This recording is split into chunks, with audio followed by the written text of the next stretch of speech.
My name is Jamie Patrick Klomp, JPK.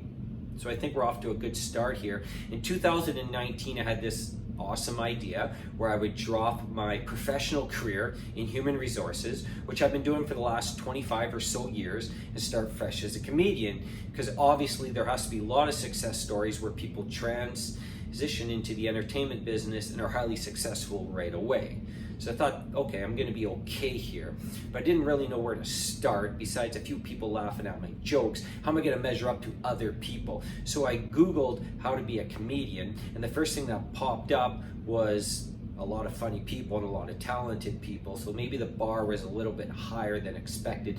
But I wasn't upset at this moment. But I got to think, well, how am I going to be funny? There has to be an answer for that. So right back onto the Google, a lot of information. And the first thing it says is that you have to be relatable. Well, this completely threw me off guard. It threw me off guard because in 2020, I'm looking at all the memes, and the memes are telling me I'm allowed to be an individual, I'm allowed to be unique, I'm allowed to have my own thoughts and experiences, but now to be successful as a comedian, I need to be relatable, I need to be like everyone else. I got to thinking, you know what, I can be relatable. This shouldn't be too much of a challenge. I've made mistakes, a whole laundry basket full of mistakes, so I picked one out. Right after I graduated, I had no experience, so the idea was to print out a resume, go business to business, introduce myself, and hopefully get a job. First business I actually went into, I said, I'm Jamie, I work in the field of human resources, I'm looking for a job. They happened to be hiring. I was interviewed that day, and next day, I'm actually working in my field. That's how it should work for a graduate. So things were actually working out for JPK. I didn't really talk like that, but just for the comedic sense of it all, things are working out for JPK. So the first day of the job, I'm sitting there, I'm not even logged into my computer yet, when the manager comes in the door and says, listen, Jamie, I'm gonna need you to fire Mary. So I'm a little concerned at this time, but it's a big task. So in human resources, we have to hire people, train people, and sometimes fire people. It's a sad part of the job, but it's part of the job. So I was up to this challenge. So I called Mary in my office. I told her, unfortunately, we had to let her go, and she went on her way. I had a proud sense of accomplishment, not because she was terminated, but because I did something that's challenging for most folks. So later that afternoon, the manager calls me in my office and says, Jamie, how did the meeting with Mary go? And I said, well, yeah, no real problem. Here's the notes. Mary's no longer with us. So the manager sort of takes me a 180 in the chair, points me out to like the area where all the employees are working at, points to a woman and says, well, why is Mary still with us? Well, I fired the wrong person on my first day. So the manager does the 180, swings me looking face to face and says, listen, I can give you two options. Option A is to take this as a life lesson, or option B, I can fire you right now. Well, I said, well, option A, please. Obviously, that's the route I want to take. So, big mistake, I guess. The list grows. I get obsessed over the weirdest things that really take away from the big picture. So a couple of years ago, I purchased the newest vehicle I've ever owned, a 2016 Chevy Cruze. Sure, it was a year old, but I had saved up for it, didn't have to take a loan, and I had this vehicle that I loved.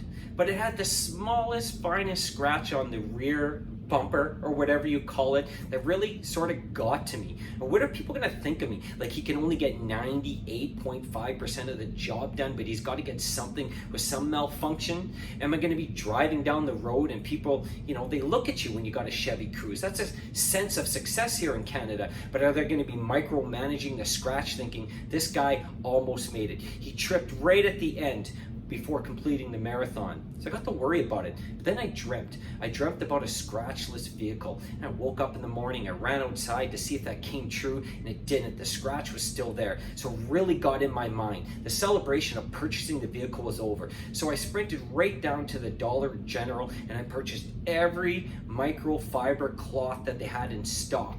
Now I got 57 of them. I'm scrubbing, I'm sweeping, I'm dipping, I'm diving. I'm trying to get rid of that scratch. Boom, 98 scratches. I have a tendency to get judgmental, and not judgmental on the bigger things of life. I sort of sweat the small things.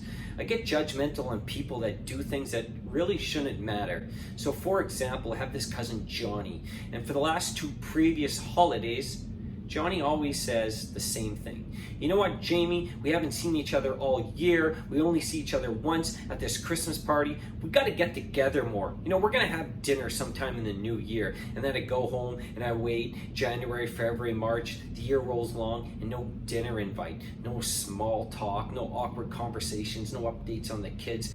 So as the dinner's approaching this year, I'm annoying everyone in my house and I'm telling them I absolutely know what Johnny's up to. This invisible dinner invite, and it's not going to happen. I'm going to put a blockade on this.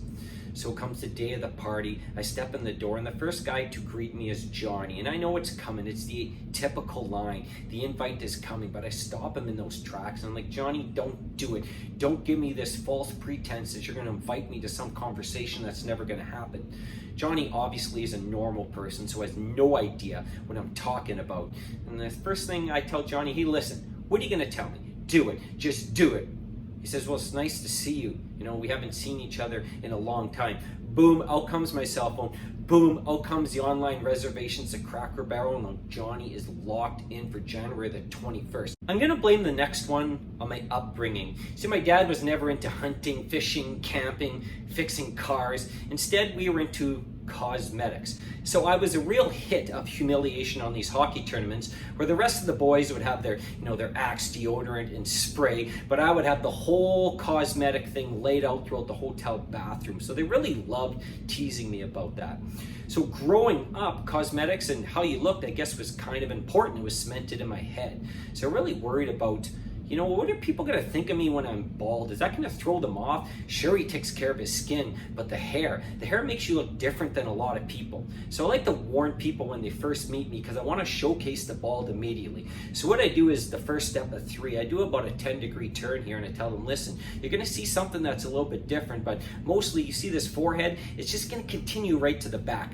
They don't care, but then I do the second of the third turn. I'm saying, are you really ready for this? There's a lot of gleam, there's shine. I'm really gonna stick out here. Boop, the third step, the bald head throws out. They don't care, they already knew I was bald. In my mind, I thought it was gonna surprise them or shock them. The most common response I get, well, at least your head is not shaped like an egg. So all these years I should have been celebrating the eggless head. There's nothing wrong with being average. Growing up, my parents would go to these teacher interviews and the teacher would always say the same thing. Jamie would be an A+ student if he would just put in more effort.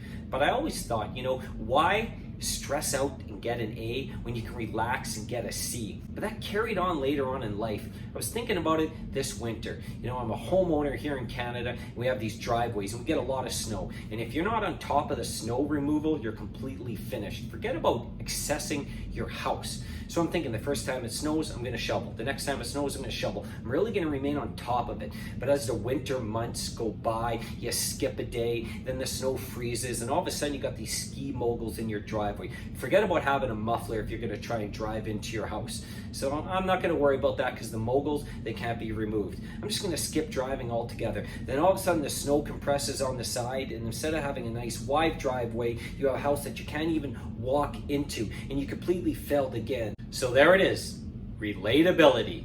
Did it make you laugh? Might need some therapy after this one. But until next time, stay unique.